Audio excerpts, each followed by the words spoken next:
Well, it's been a busy week here at Cheltenham, but the show doesn't stop because we move on to Uttoxeter on Saturday for the Midlands National card. And one of the longest races of the calendar, the Midlands National, 4.25 miles. There'll be no hiding place. No, you've got to be tough, haven't you? And there are some real tough horses in here. There's plenty of names that I think have built up a bit of a following this season. Apple Away, she'd get a massive cheer if she won. The Old Gold Racing, you see them in their gold bobble hats. They've come out in full force. There's a lot of them, I think, in Apple Away, and she went so close last time. She was really tough. Mr. Vango, he's been super. Jack Tudor will ride again. What a great season he's having as a stayer. Iron Bridge as a horse I've sided with before. St Davy, that would be brilliant if he could win after obviously losing Springwell Bay yesterday. If Jonjo could get up on St Davy at the weekend, would be an amazing moment in those colours. Gallia de la Toa, a mare that I've mentioned plenty of times that will stay, and she's been targeted at these sort of staying handicaps. I know we talk about just moments in racing, and racing having a weird way of kind of giving us moments, with Michael O'Sullivan's horses winning earlier this week. It seems to play out like that. I don't really know why or for what reason, but I would give St Davy a massive chance. He's well handicapped, I'd say, because he's made errors and ran poorly.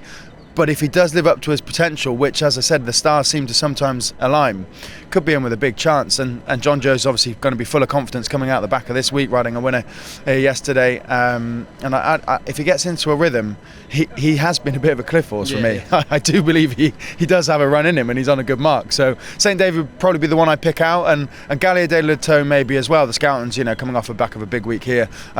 She's tough. She's one I think's got a big pot in her as well. Yeah, a couple against the field. Then anything else in the card? I know Joel's not with us today, but Jonjo O'Neill is his cliff horse. Yeah, I know. Jonjo O'Neill was the one that Joel had down to do the bonus, wasn't it? And as soon as we saw that name pop up for the Scoutons, everyone was going, "Hang on a minute, what are you doing with this? Where's it going?" And I do think he's onto something. I do think Jonjo O'Neill's probably got a race in him. And if you look at the card, if you look at the two races either side of the Midlands National, they have Deafening Silence in the race after, and they have Jonjo O'Neill in the race before. And again, it's that ITV Jockeys Cup we keep talking about. The Scoutons have the luxury of Dan and Harry teaming up for that 500k. So of course they're going to liaise with owners. Of course they're going to map the season out nicely and go for good prizes. But where they might have had competition here at Cheltenham with some of those horses or other ammo, they can send them to the Uttoxeter card and pick up not only good prize money on the Uttoxeter card, but also some cash probably for Harry. I think he's gone 80 points clear in this Jockeys Cup. I mean, 500 grand. You don't get that in jumps racing, do you? And if Dan, I'm sure, will be getting his fair share of it, it does make sense for all kinds of reasons, not just for the pair of them, for the horses and the owners as well, because it's a good card at Uttoxeter. It's great, isn't it? You finish here at Cheltenham, whether you've had a good or a bad week, you're definitely tired, and just to nestle into the sofa and get the Uttoxeter card on. And if you've got any money after maybe Wadhell's won the pipe here, then you can have a bet at Uttoxeter. But yeah, I think the Scoutons will have a good day.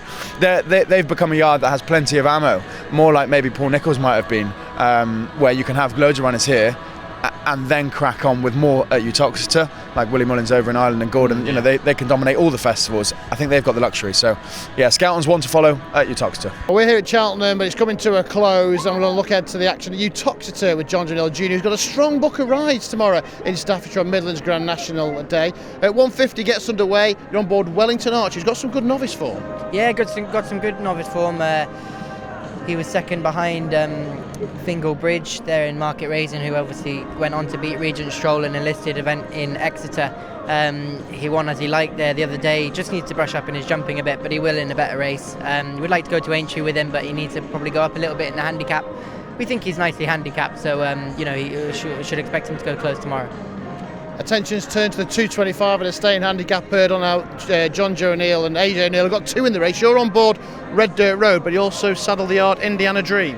Yeah, Indiana Dream's been disappointing since he's come to us. I think he had a very false rating when he came over to us, having only ran once over fences and hurdles. So he's got a bit to do. Red Dirt Road would ideally like the ground softer. I think it was very good in Sandown when the ground was bottomless.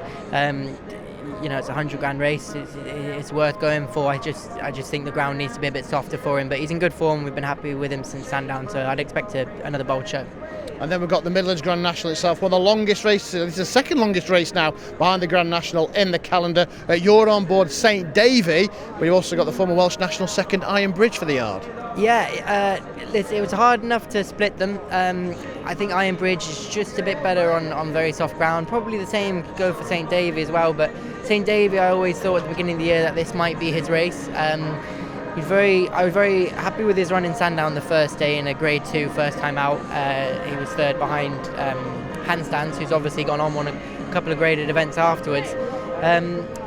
We stuck a pair of blinkers on the two of them, schooled them with them the other day, and they've sharpened them both up. So we're hoping that will just ease out a little bit more improvement out of them. I think Iron Bridge is back to his form of when he was second in the Welsh National. St Davy needs to improve a little bit, but he has that profile that he could do. In the 335, you're on board Fortunate Man. He's already had a decent season. Yeah, he has. He's had a busy season, and he's knocked on the door a couple of times. I was disappointed when he got beat on his second start at Carlisle, but he's beaten by O'Connell, who ended up winning a good few races after, including the Masters chase at Sandown. I felt I probably should have won him at Windsor, and the ground probably wasn't soft enough for him the last day at Carlisle. We stuck a pair of blinkers on him as well, and they've sharpened him right up. So he's been consistent all year, and hopefully, we won this race last year with a horse called Regal Blue, and we kind of had this horse mapped out for it all year. Now you've carried the JP McManus Silk to victory this week at the Cheltenham Festival. You're on him with Fortunate Man as well as La Dominale in the 445. Yeah, La Dominale's coming back to herself. She did very well 2 seasons ago, but she hasn't been the most straightforward, and she was probably too high in the handicap. She's dropping down in the weights still, but I'd like to see a bit more form from her first. And then in the bumper, Flamingo Grove, you are on in the same silk, same connections as Wellington Arch, hoping to bookend the card, hopefully. Yeah, and she ran really well in Warwick in her first run in the bumper. She needed the run. Charisma Cat of Valent Kings won the listed bumper in Sandown at the weekend. So her form of that race is probably actually quite good, and she got a little injury after Warwick, so she's just starting back now. She'll be a lovely horse going, probably staying novice hurdles next year in the mares division. But I'd expect a bold show. It's a good bumper. It's a Class 2 bumper, but we expect a good show from her. Okay, right. 6 really strong rides. Which would you looking forward to the most? I suppose Wellington Arch probably. I think he's progressive and he's on a nice mark. There we are then. Best luck to Jonjo O'Neill Jr. 6 brilliant rides at Uttoxeter on Midlands Grand National Day.